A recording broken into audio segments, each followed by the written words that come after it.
Mwasibire muta, mwasibye mutya, amahoro, agandi, byaibo, habari gani, muraho, sangonini, kopango, odeo.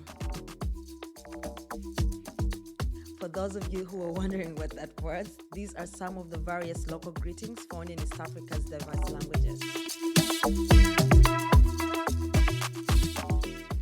Welcome to SheCentre, the female podcast, where I dive into the issues and experiences that affect women everywhere. I am your host, Resti Kansime, and I am passionate about creating a safe space for women to share their stories and triumphs. I want to thank you for tuning into my podcast, and I would love for you to join our community and stay connected with us beyond this episode. You can find us on Instagram at _SheCentre_podcast and follow us on Facebook at the SheCentre podcast. Don't forget to subscribe to this podcast and hit that follow and like button on our social media to be part of the conversation.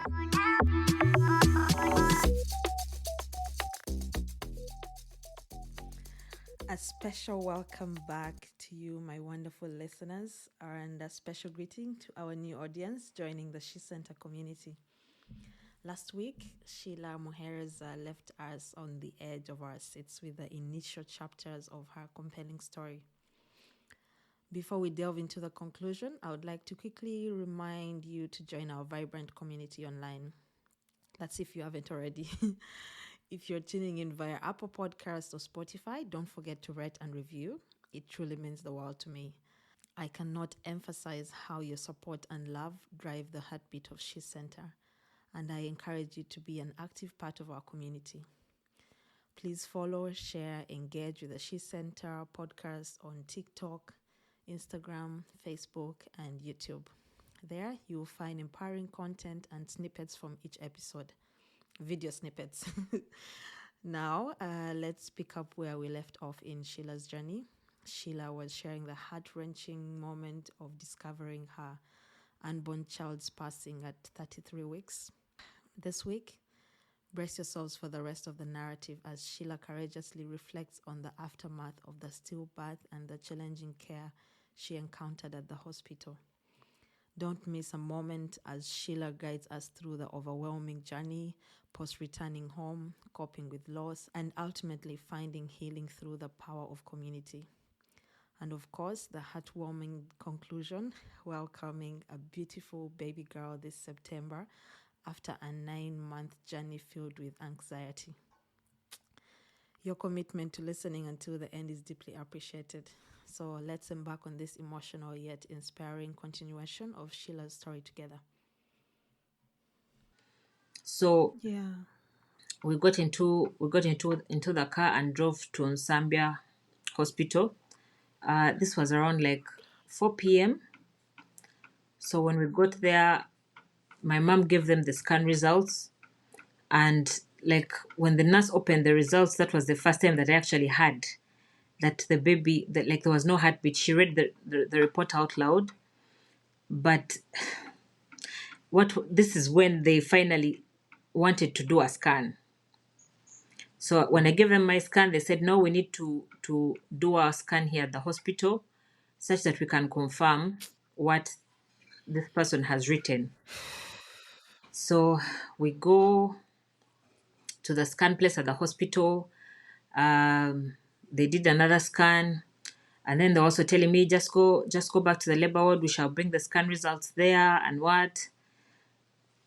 So I went back to the labor ward, and I thought losing that child was the nightmare. I was not prepared.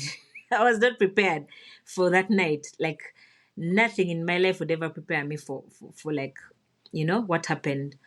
Because when I go to the labor ward, a doctor came. I called the doctor that I had been seeing before, and unfortunately at that time he had contracted COVID. So he told me, he's like, but I trust whichever doctor is there can be of help. So a doctor came, and I think my mom just did not know how to deal with the whole thing. So she excused herself for a Yeah. bit while the doctor came to see me. So when the doctor came, he he told me that he was giving me 30 minutes because he asked me if I had another child, and I said I had one. And then he asked me how I delivered them. I said via C-section. So he told me that I had to decide whether I wanted to deliver this child naturally or if I wanted to have another C-section. So I told him that But had he given you the news at this point?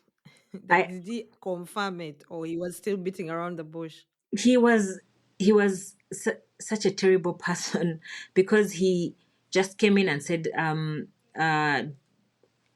I'm giving you 30 minutes to decide if you want to have a C-section or if you want to deliver the baby naturally. So I told him, I was like, first of all, because at that point I had started to get contractions again.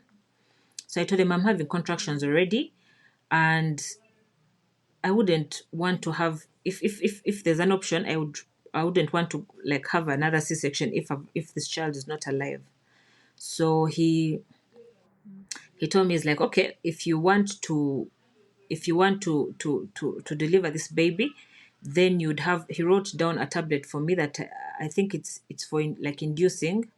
So he wrote down the tablet and told me that I should go to the pharmacy and buy it. But during that time, I think most places would be closed by 7 because there was curfew. So Yeah.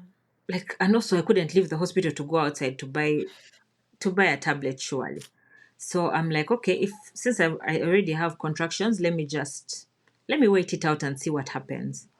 So the contractions like now became closer in, like, they were like really painful, but they were there. And so uh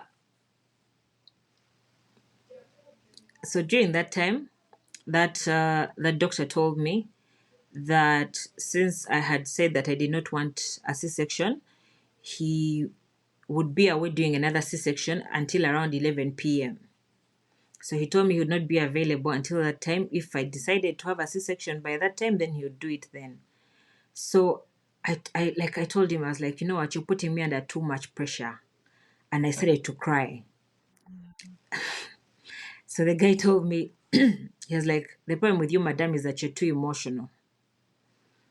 He's like, people die every day. Like right now we are in this whole COVID What? situation. So like people are dying. Like then he told me, just like there was another lady that was in the labor ward with me, and I think just as they were taking her to the theater, she delivered her baby, like on that car stretcher as they were taking her out. So he's like, just like your baby has died, someone else's baby has been born. Like that's how life is. Oh my Yeah. No, no, no, no, no. So Was this among the doctors you had seen earlier no, when you I first had came, like the week before? no. This one was a new Yeah, it one, was a right? new one. So Oh my God, Sheila, I'm so sorry. This is so, I can't even imagine. it was terrible. It was terrible. Like I I looked at him and I was in so much shock. And I was also in so much pain. But he left. And like I continued like going through the contractions and what.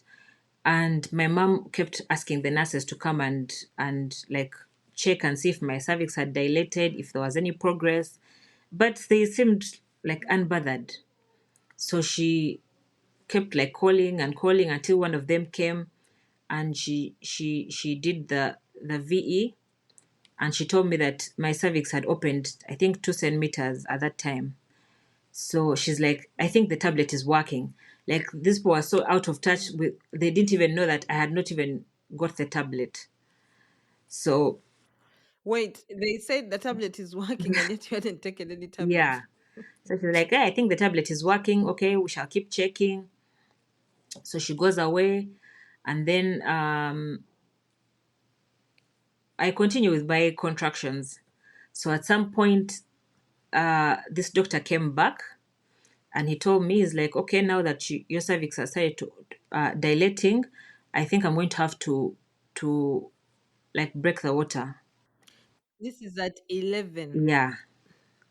So he told me I had to break the water, and I'm like, okay, because I knew it. I know it's painful, but he told me that because I've had that membrane sweep before, but usually the nurse uses their fingers to break the membranes.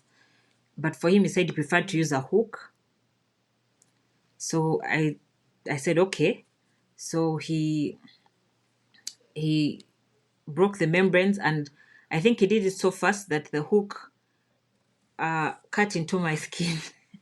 I hope that's not too much information. But yeah, so the hook cut into my No, skin. but oh, I'm just feeling like I can't even imagine someone going through this. So I felt so much pain that I like screamed at the top of my lungs. My mom was I just can't, like, all this while I was thinking about my mom, and I'm like, how is she even going through all this? So Mm. he broke the membranes, and then I continued with the contractions and the labor and whatnot. But then at some point in the night, the pain became too intense. Like I felt like too much pressure in my stomach. So I called one of the nurses, and I told them, I was like, you know what, I think the pain is getting too much. I feel like there's a lot of pressure on my stomach. I maybe we can talk to the doctor and we see what to do. And the nurse said in Luganda, she said, eh. He said, ono omukyala tamanyi nti omwana aluma. That's what she said. Like, meaning, so this lady doesn't know that labor is painful. So she went back to her station. There wasn't anyone in that hospital who was at least being a human being. No. So she went back to the nurse's station. I think they were having a conversation and taking some tea and whatnot. So and she kept like insisting, because like at some point the pain would be too much. Then I would like want to like move out a little bit. Like as soon as I'd step out, she'd say, Nyabo, stay in the place that we've asked you to, like that there's like a bed and whatnot. She's like, no, stay in that room, like do not move out. So I stayed in that room with my mom, and I think at around 2 a.m. I told my mom, I was like, I feel like there's too much pressure. Can you call the nurses to come and like check on me? So she called them, and none of them came. So my mom is like, you know what? At this point, I think we have to now like look out for ourselves. So she tells me, she's like, you know what? Get onto the bed. Let me just do an examination and see what exactly is happening. Then maybe if there's something, then I'll call the nurses. So as as soon as like I lay on the bed, my mom like could see the baby's head. So by the time these nurses realized like what was happening, the baby was already like on her way out. So like when they had my mom like talking, that's when they came in running, and then like they like pulled out the baby, and then like now did all this other work of like delivering the rest of the stuff, and all that afterbirth stuff. So they took the baby away like to just another station. And then I had one of the nurses asking my sister, she asked Susan for the baby's clothes. And Susan was like, of course we had, because we were so excited about the baby girl that I had shopped extensively. Like, you know how cute, I cute know. baby girl things are. I I had, know. You even had a baby shower. so I had shopped like a, everything, like all the cute outfits, all the cute, like Susan was so excited that she had bought a baby's first birthday outfit. Like there was that, that Calito onesie that has my first birthday. Like that's how excited we were. So the Yeah. nurse is like, "Hey, you guys are not shopped." So I was like, "Of course we did, but the circumstances under which we came to hospital were not very favorable. So I could not like go home and like pick stuff and whatnot. But there are those shops inside the hospital. So Susan went there and bought like a little outfit and bed sheets and what. And then she brought them to the nurse. And then the nurse said, hey, no, you guys didn't even buy like Pampers. So Susan's like, of course we did, but still, like, okay, do we need them? She's like, hey, she said in Luganda, bomutazigula mujja kasanga kumachanga katobye. Like, meaning, like, if you don't buy like a pamper for her, in the morning you'll find her like wet. So Susan went out again and bought like Pampers and gave them to the nurse. So they like dressed up the baby and wrapped her up and whatnot. And then I think like at around maybe 3, the nurse came and told me, she's like, they had got a room for me to like go into recovery, but she said that I needed to first get off the bed such that they would assess like the bleeding. So I got off the bed, and as soon as I stepped on the floor, like there was a gush, like a gush of blood, and like most of the place where I stood was just like covered. So the nurse is like, now who's going to clean that up? Like now there's blood here, who's going to mop that up and whatnot? So my mom told her, she's like, you know what, if you can give me gloves, I can clean it up. So she gave my mom gloves and gave her like a mop. So my mom cleaned up the blood and what, and then I got back onto the bed. Then, Wait, Susan, Sheila, first wait. Like my skin is literally running off my body.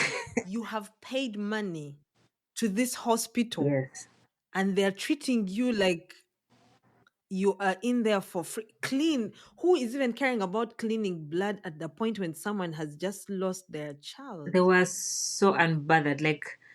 Like if there was anyone there that I knew personally, I would think that they had like some sort of grudge because we were treated so badly. And yet this Yeah. was like the private wing of the hospital. A private wing. Yeah. So my mom mopped up the blood. Then like a few minutes later, another nurse comes with a wheelchair, and and they moved us to our room. There's a part of the story that I've omitted because I do not want to get anyone in trouble, but that I'll share with you just privately. So they move Yeah, us to the I room, understand. and we were in the room with my mom and Susan. And then in the morning, my husband came, and they were planning now to go and bury the baby. So my mom Mm, went to pick up the baby such that she would like take her out, and they would like do the whole preparation process. mm, And then like my mom was holding her like, the way you'd hold a newborn. So one of the nurses like, hey, no, mm. you can't carry her like that. Maybe you wait and I get you a mineral water box. And my mom is like, okay, maybe to you she's just another like dead child, but this is my granddaughter, so I'll carry her as like she's a human being, because Yeah. she was fully grown. Of course, you would see the eyes and ears and mouth and what, and How many weeks was she? 33. Well, 33 at that point. But- Yeah. So Mm, my mom carries her out, we bought a little coffin and whatnot, and then my younger brother and my husband traveled to his village to bury her, and then I remained at the hospital for like a few extra hours, and mm, and the doctor that I had seen the night before came in to see me, and then he's like, hey, you are very lucky because a situation like that, like when a child dies in the stomach, the risks are too many. There's a risk of hemorrhage and sepsis and what. He was mentioning all these things. And I was like, if indeed there are that many risks, then why didn't you treat me like an emergency? You know? So yeah. they gave me medications and whatnot, and then he told me he told me that if at any one point you feel like this is too much for you, we're going to discharge you, but if at any one point you feel like it's too much, you can come back on Monday and you see our psychologist, like just casually like that. The incompetence that I am hearing about this is so I absurd. just could not It's believe really it. absurd. But still, like, I was just grateful to be out of the hospital. So Yeah. they sent me home. I came home, and like, I think the first night I was really tired, so I slept. But then they, Had you even had you gotten time to process what had happened, no, or you just wanted the pain like, gone? I thought that somehow, I thought that coming home meant that the days will pass. And somehow my mind told me that once the days have passed, then the pain will just be less. Mm. Because personally, Yeah. like, I heal from childbirth very, very fast, like physically, yes. But Mm. Mm. like, I never at any one point thought the mental situation would now just deteriorate. But I was like, okay, um, there's no bleeding, there's no pain, so okay, I'm fine. So we get home.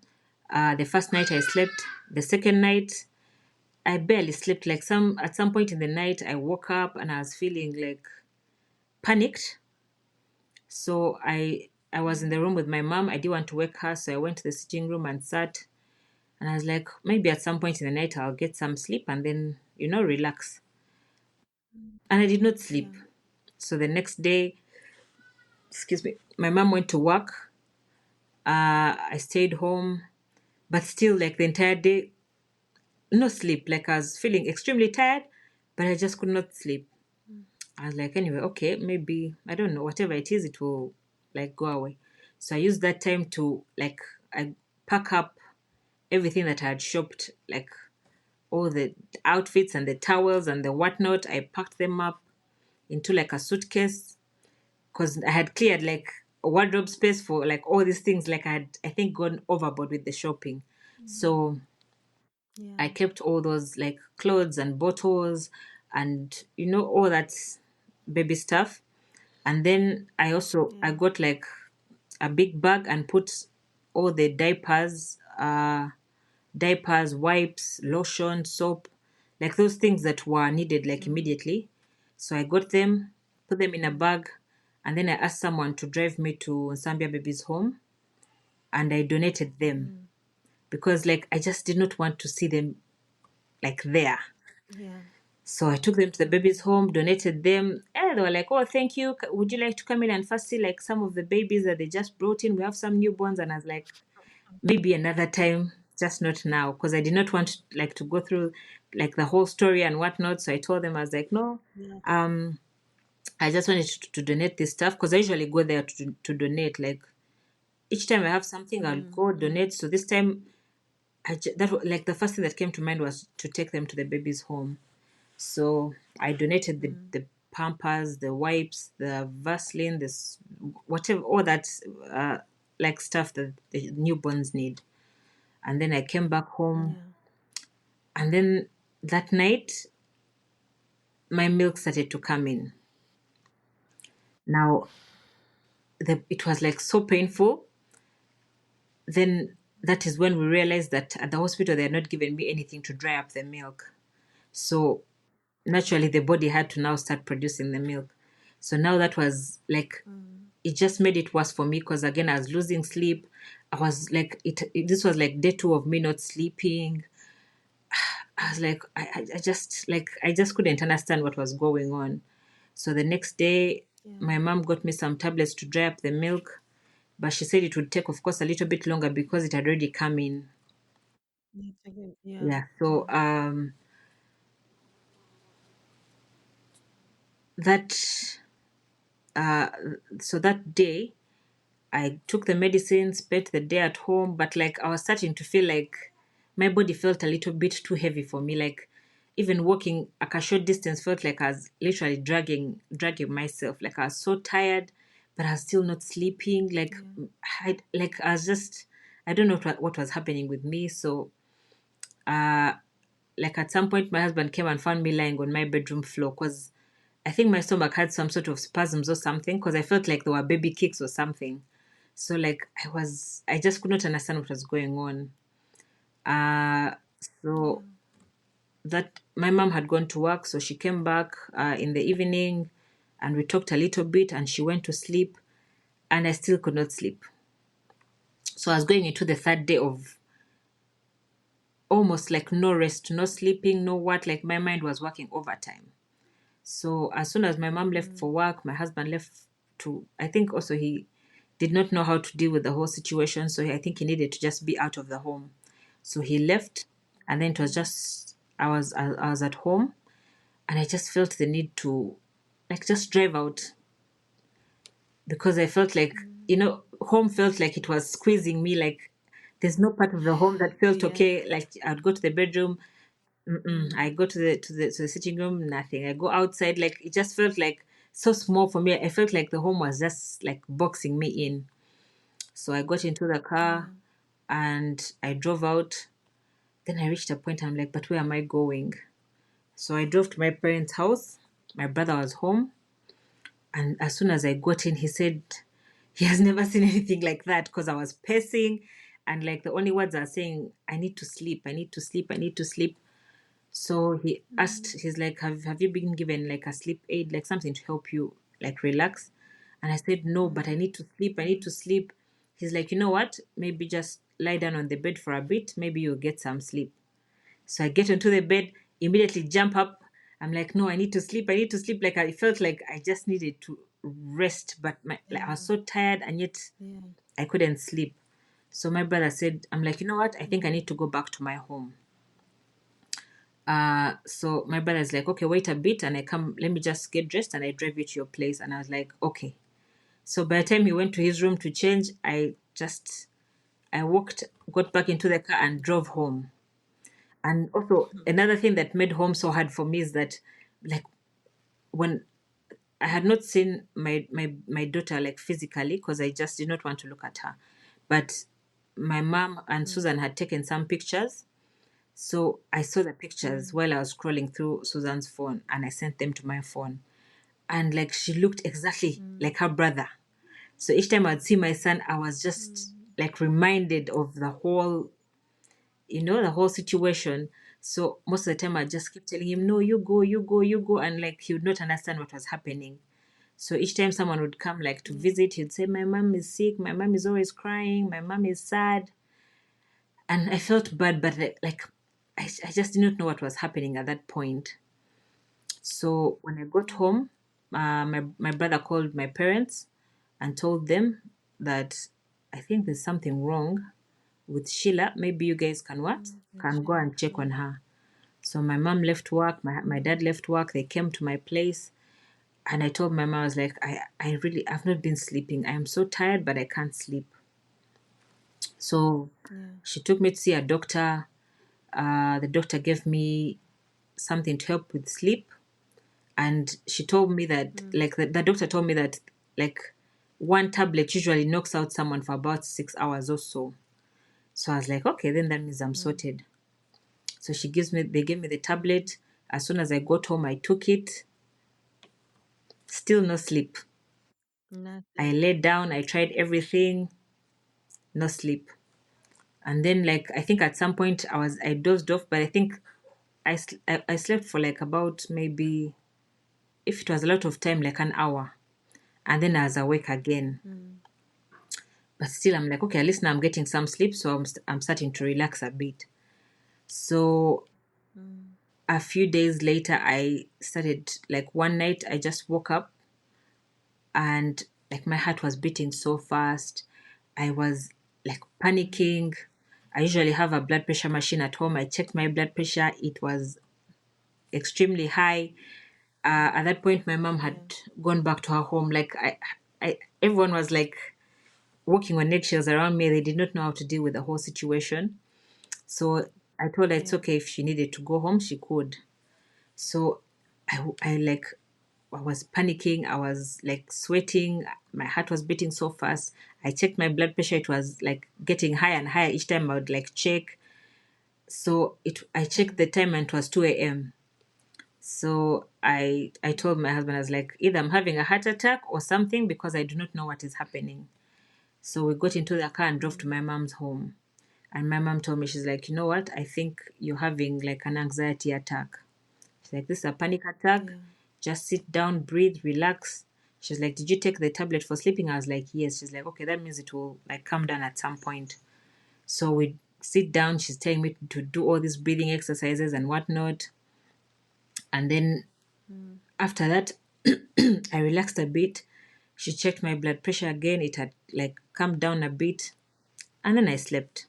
So the next morning, she went off to work. Then I went back to my home. I went through the day. Okay, no more. Of course, crying all the time. But still, Yeah. like whatever is expected of a grieving mother. But then Yeah. again in the night, same thing. I woke up, No. palpitations. I was sweating. I was moving up and down, and each time I'd move, like I'd even feel the like as if the heartbeat in my ears. So I check the time again. It's Yeah. 2 a.m. I'm like, now what do I do? I'm like, okay, yesterday my mom told me breathe and what? Let me try and do that. But when you're trying to do it on yourself, like trying to calm yourself down, you just cannot. So again, Yeah. I was Yeah. I told my husband again, I'm like, you know what? I think this time now it's not a panic attack. I think this time again, this must be something else. So again, we get into the car, drive to my mom's. Same thing. She's like, relax, breathe, this, and then it stops.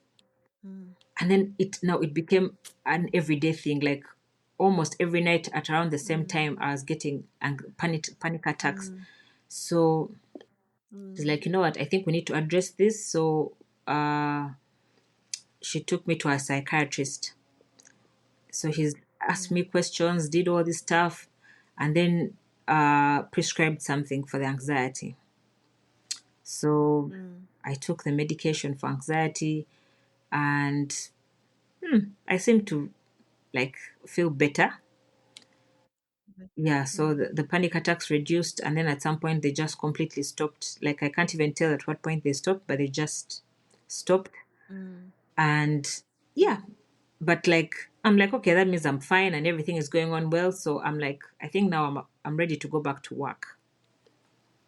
So when I when I went back to work, my God,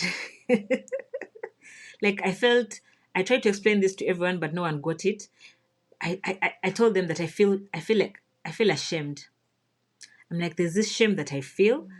And my mom is like, what do you mean shame? Like you just lost a baby. What do you mean? I'm like, no, I just feel like I tried to explain to them, they're not getting it. I also do not know where it came from, but I was just feeling. So I got to work, and like as soon as I got into the office, like it felt like everyone was looking at me. So I left. I Yeah. called Susan. I called my husband, and I like just broke down and started crying. I was like, I don't know if I can do this. I don't know if I can be in public. Like I feel like everyone's looking at me like I feel so ashamed. I feel so ashamed. So everyone's like, no one would understand. So I'm like, okay, I think I'm not Yeah. ready to go back to work. You know, let me just go home and like wait it out a little longer. So I stayed home for a few more weeks, Yeah. and then I went back to work. And yeah, the first weeks were easy to adjust. I was like, okay, I think I'm doing well. Yeah, so I went back to I was at work, and then this workmate asked me. He's like a senior, so he asked me to like do something, and I told him I was like, you know what, I'm just like a few months postpartum, and I don't think I can handle that kind of workload because it wasn't part of like Yeah. my usual work. So I'm like, I'm just a few months postpartum. Like I cannot, I don't think I can take on that much like workload. And then he said that like he said it in Luganda, but he said that if the child if that child is at home, then go and breastfeed them. Wait, people at the office didn't know what had They happened? knew. They knew because some of them came to see me at the hospital.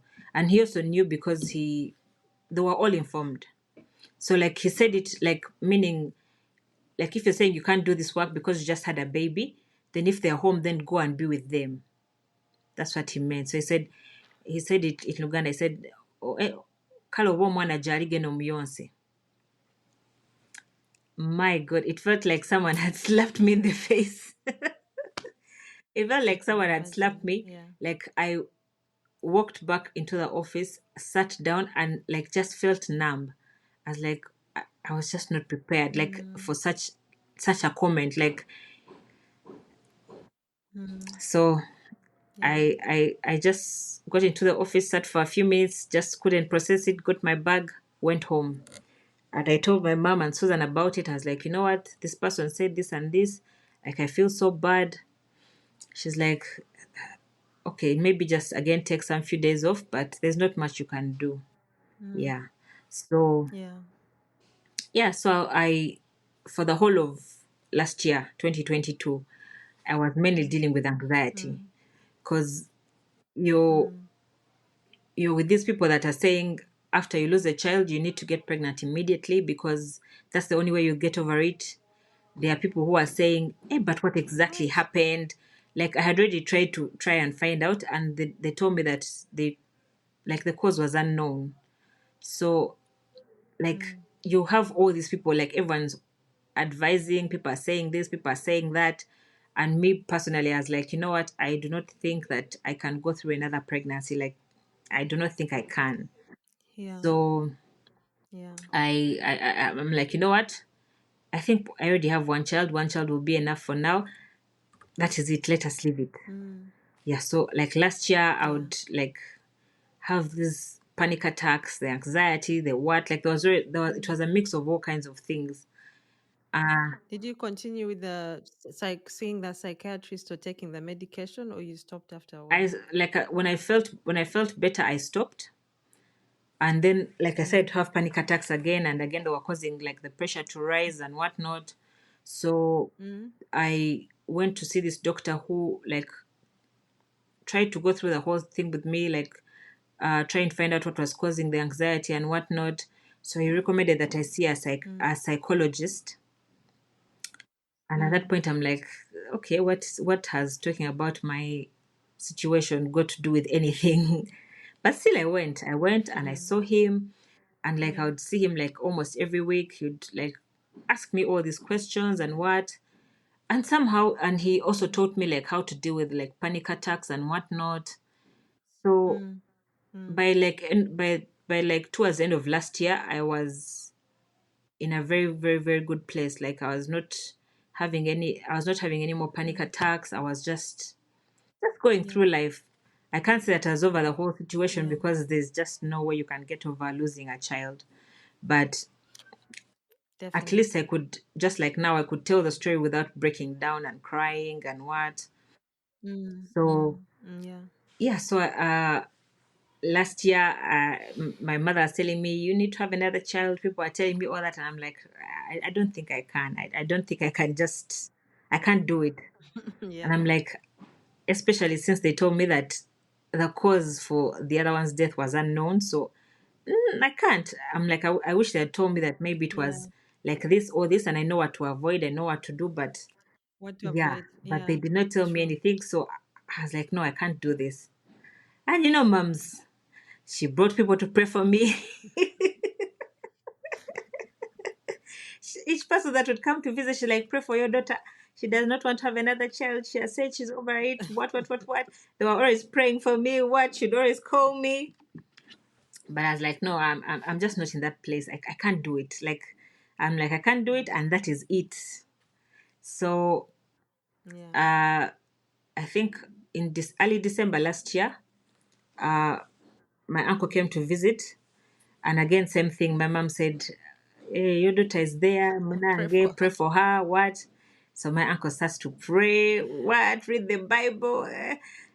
I'm like, you guys, thank you for everything, but no, I cannot do this. So my uncle is like, me, I know you will. For me, my prayers always work. I'm like, okay, but personally, no. So Yeah. yeah, so I'm like, okay. So somehow, uh, towards like mid-December, I'm like, but you know what?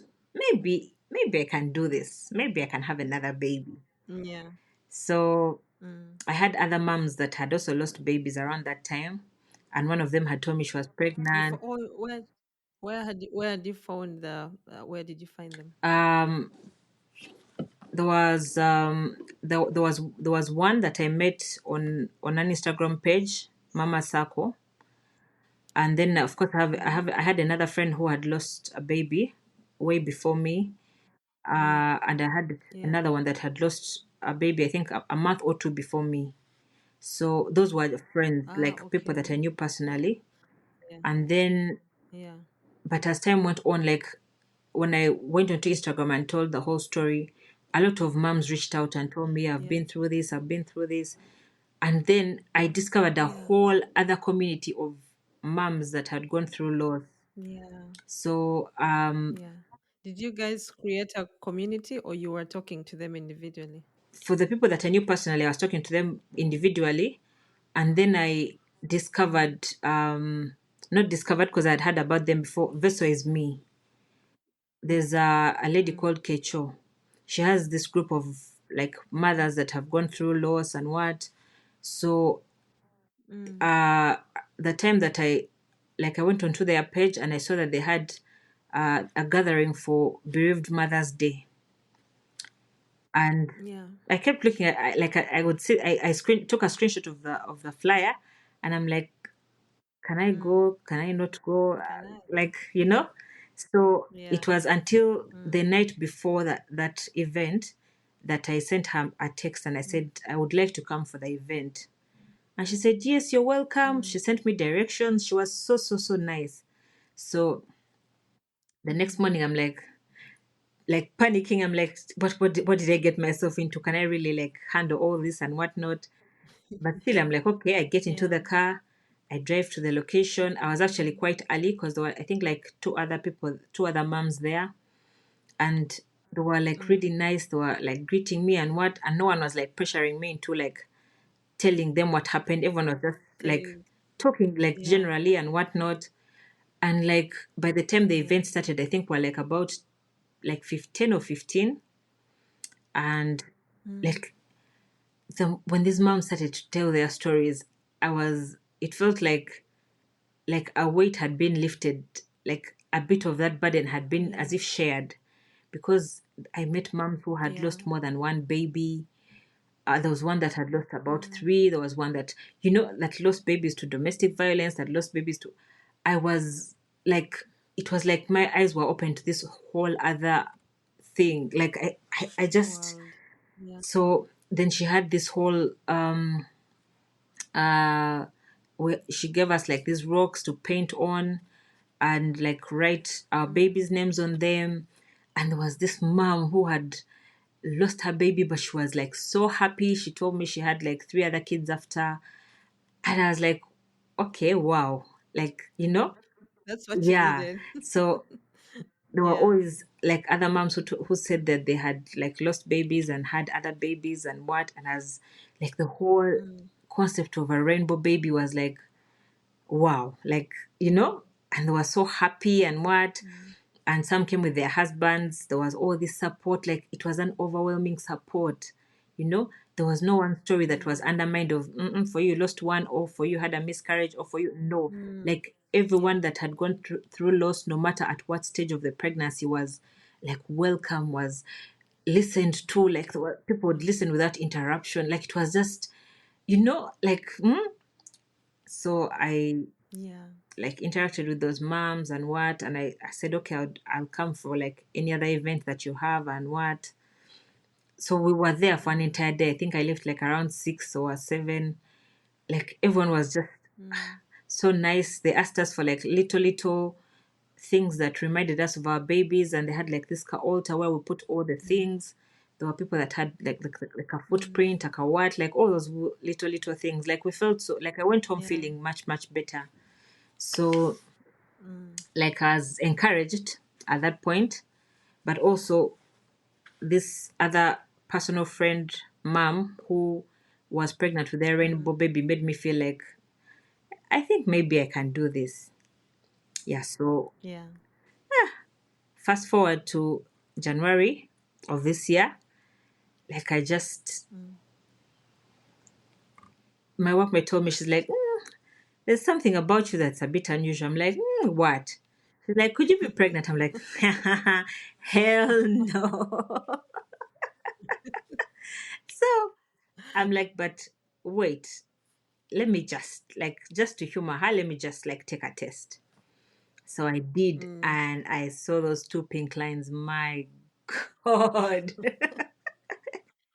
How was your feeling? What did you feel? Was it fear? Was it happiness? What was it exactly There that you were, felt? it was fear and more fear. Like I was so Yeah. like I was like, oh my God, what did I just do? Like, like what? Like, okay, another pregnancy. No, I can't do this. So Mm. I went to my mom and I told her, I was like, I am pregnant, but Mm. I'm just not ready to share the news with like anyone because I am so scared. And Mm. it was a bit like I really expected the pregnancy to be so hard, like Mm. emotionally, because Mm. uh, I lost her so close to the end of the pregnancy. So at that point, I told Yeah. my mom, I was like, I wish maybe I had, maybe the other pregnancy had, maybe whatever happened had happened in the earlier months, such that when they are done, Yeah. I know that I'm safe, Yeah. you know? Yeah. She's I like, understand. I she's understand. like, you know Yeah. what, Sheila, Yeah. I'm going to walk this journey with you, and Yeah. she's like, I'll just make sure that everything goes perfectly well. She's like, whatever you feel that is not good, we shall handle as it comes. I'm like, Mm. okay. So I go through the first trimester, and then I'm like, now I need to find a hospital where to do my antenatals from. Mm. So they had told me about like this hospital that everyone loves and goes to. I went there, but you know when you're like on edge, any small thing that just doesn't go according to what you Yeah. have Yeah. expected, you're just like thrown off. So I went there, Yeah. paid the consultation fee, but then they Mm. I sat for like about 3 hours without seeing a doctor. So I asked Mm. them, I'm like, am I ever going to see a doctor? And the Mm. nurse told me, she's like, no, unfortunately, the doctor we assigned to you is in theater, but maybe you can make another appointment for like next week. So I told him, like, no, Mm. I did not come to see a particular doctor. I just wanted to change a hospital and probably have someone see me, and then I can just go with that doctor until the end. She's like, Mm. hey, okay, Mm. but now I'm like, oh, no, this is not like You this don't will, trust those yeah, guys I'm like, this will anymore. give me a lot of anxiety if each time I have to look for like that Yeah. doctor, like all that. So, Yeah. Yeah. believe it or not, I went back to Zambia. Oh no. How did you make this decision to go back? Like, like, like somehow there are so many hospitals, but like you you just like, I'm like, now where do I go? Like I tried that hospital that everyone had been talking about, and like I had Mm. not got like that, like just imagine I sat in the waiting lobby for like 3 hours, and I Mm. asked them to assign me another doctor. They were not willing, and what. So actually I had paid the Mm. consultation fee and they never refunded, so I just left. And then I'm like, now where else can I go? Like I did not have enough information, so I'm like, you know what, let me Mm. go to Zambia. Better the devil you know. Exactly. And yet, like, I had swore like never to go back there. Like I had swore a Never to million step into times. it. Yeah. Yeah. But I Yeah. went back, and I started seeing the same doctor that I had seen for the last pregnancy. And Mm. yeah, we progressed well. Like, Resty, I have never felt such peace like I felt when I was pregnant. I will not lie. Of course, I had. But I really want to find out. Mm, I want to find out, how did you feel when you found out it was a girl again? How did you feel? How was that feeling? I was like, because I really, really wanted it to be a girl, but then somehow, Yeah. as we're progressing with the pregnancy, I'm like, you know what? I want a healthy It baby. can be a So boy. whichever one it is, You don't fine. care. I even had names for both. I'm Yeah. like, okay, if it's a boy, I'll call him this. If it's a Yeah. girl, but one thing's for sure, this is the Mm. last one. Mm. So I went to the scan with my husband, and for him, it's like, I'm 100% sure it's a girl. I'm like, you know what? Do not jinx it. Whatever we find is what we shall have. Yes. So we get Yeah. to the scan, and this guy is like, like as he's doing the scan, he's like, she. I'm like, sir, what did you say? He's like, Oh my So he's like, God. oh, so I see this. So this is the hard. So generally, she is like progressing well. She is. I'm like, she. He's like, yes. He's like, oh, sorry, you didn't know it's a girl. I'm like, hallelujah. I And know. like, Oh my God. we just got into the car, and my husband's like, what do you want to eat? Whatever you want to eat, whatever you want to drink, just let me know, and we shall get just that. Wow. And I was like, no. I just want to go home. Like, I'm like, Mm, I don't want to eat anything. mm, I just want to go home and just, thank God yeah. for like this whole thing. So yeah, Yeah. I went home, went through the pregnancy up until 32 weeks.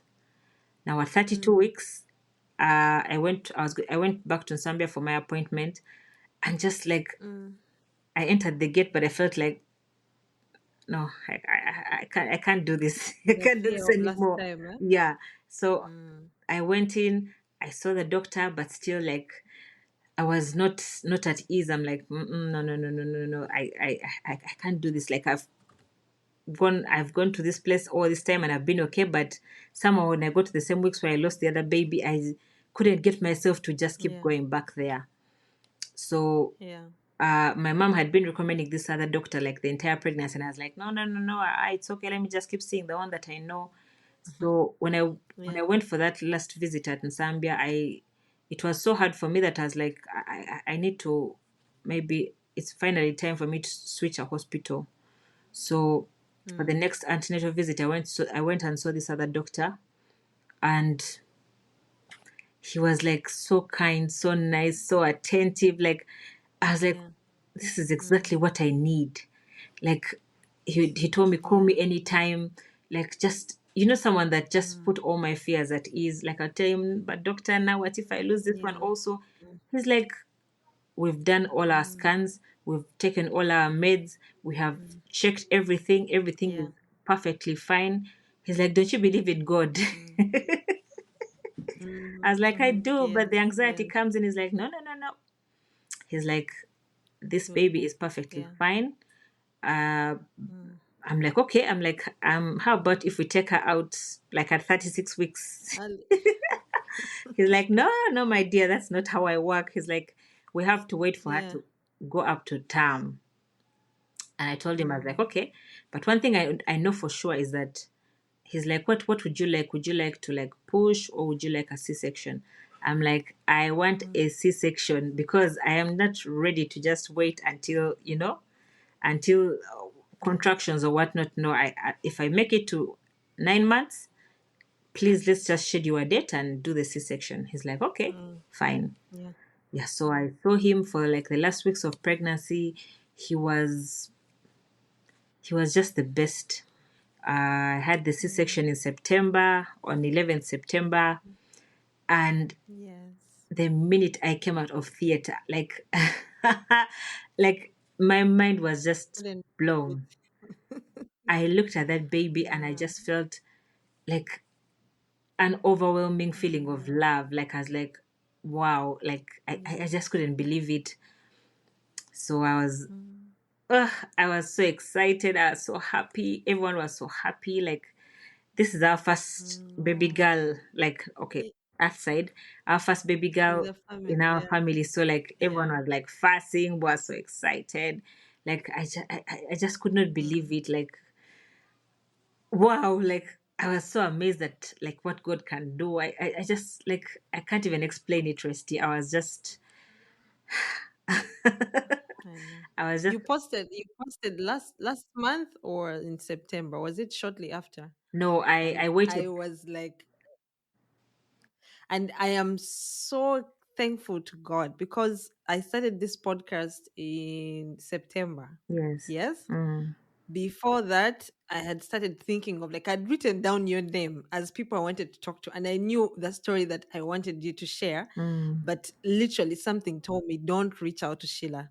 Like I kept sending you like people's podcasts and stuff and Yeah, their prayers and all those things, but something kept me from reaching out to you because I was mm, like, I do not know how to ask someone to share a story like this. I know. As soon as I saw you posting your child, I was like, thank you, God, because now there's a testimony.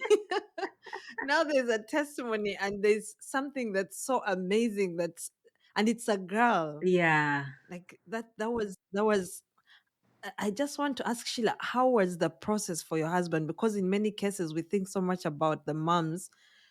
How do you think your husband took this whole thing? How did it affect him? For the loss, or for this baby? The loss, The loss, the loss of it the was, first I baby. think it was quite hard for him, but also he needed Mm, to be there for me because, like, yeah, I got to a point where I was like, I think this is the only other person that probably yeah. knows, Understand. yeah, understands Mm, what I'm going through. And yeah, but he did not know how to help.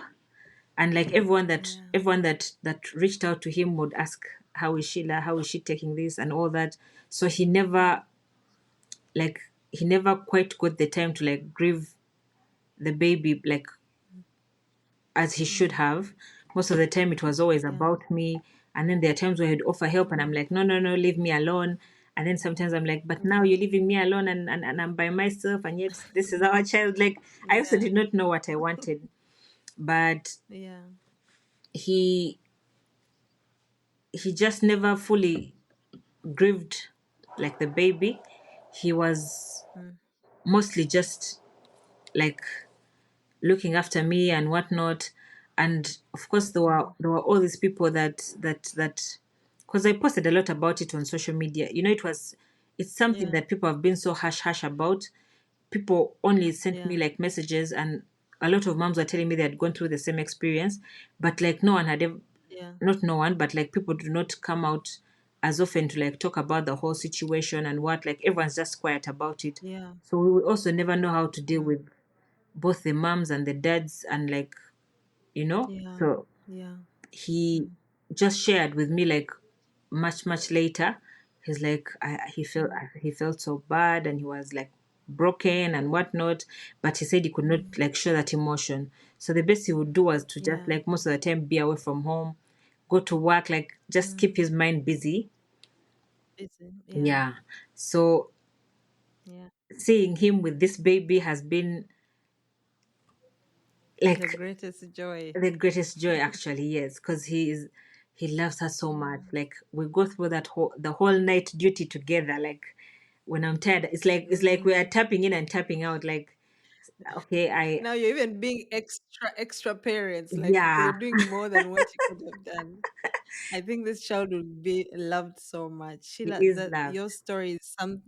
your story, if there was no happy ending to the end, I think I would still be like my skin would still be crawling from all the anger. Mm, But the end of it makes me just be hopeful because I can completely imagine someone gets pregnant and they tell you the first few months, people lose their children, but someone loses their child at the end, and not even because of like something could have been done, exactly. Yes. Mm, negligence and all those things. mm, And I know there's so many people who are going to listen to this and find a part of themselves in their story. Others will probably be like, but now even at 32 weeks, you can lose a child. yeah. That's scary. But at least there is hope at the end of it all. And before we conclude, I just wanted you to just, share from your experience, speak to a mother out there who is probably going through this right now, or someone who maybe might listen to this in the future. What would you tell such a person? Because you're telling this story from strength. Like I feel the strength, I feel the hope. I know you've said this is the last one, but I definitely feel like there's another one coming. Yeah. Because I feel like now you're really speaking from strength. And I know it wasn't your story. You might have said it in this way and you're feeling strong, but it's not how you were feeling during the whole time when you're going through this. Mm, And I know there are so many mothers out there who get stuck in that place. and never come out of it. So Mm. maybe just speak to any woman out there before we conclude. Yes. So thank you, Resty. Uh, to all the grieving moms, it's never Mm, easy. It will never be easy. mm, It's a very, very, yeah. very hard. It's a hard time, really. But you have to take time to Mm, grieve.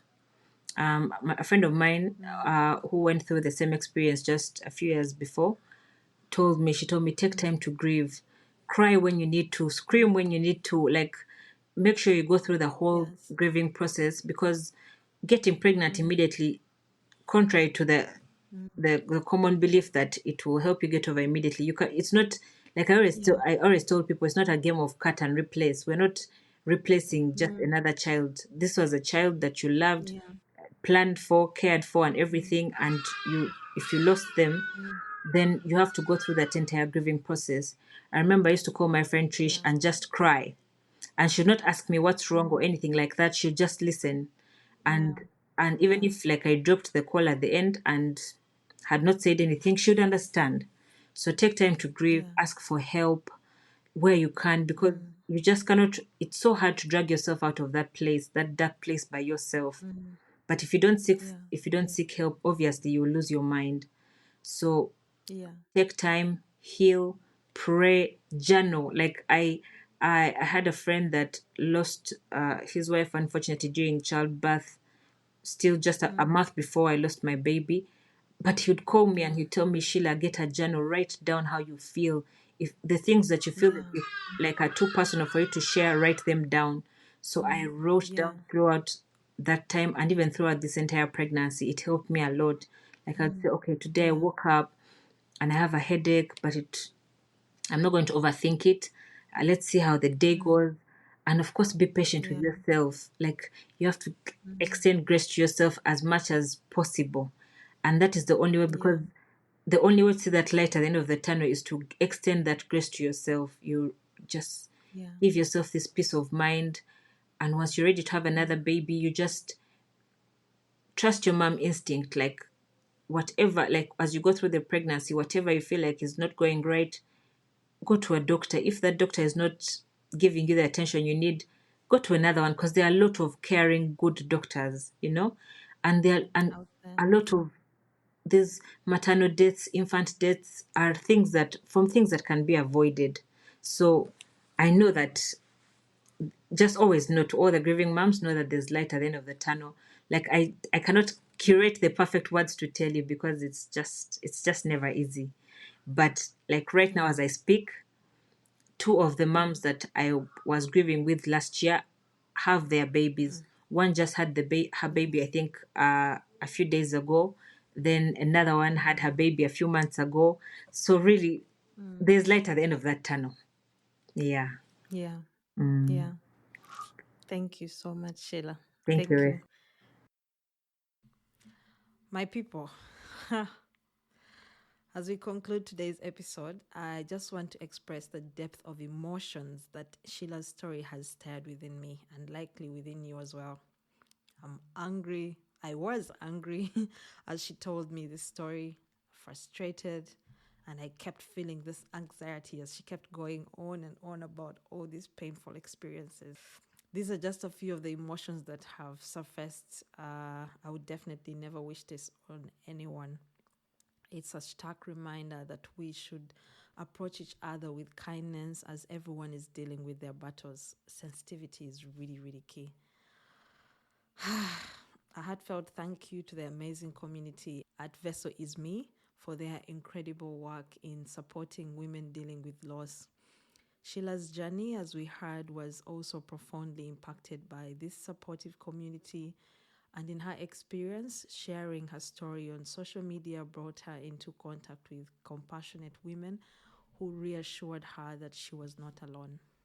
This, dear listeners, is precisely the essence of SheCentre, creating a safe space for women to share, connect, and find solace, and empowering women through shared stories, fostering connections, and inspiring others.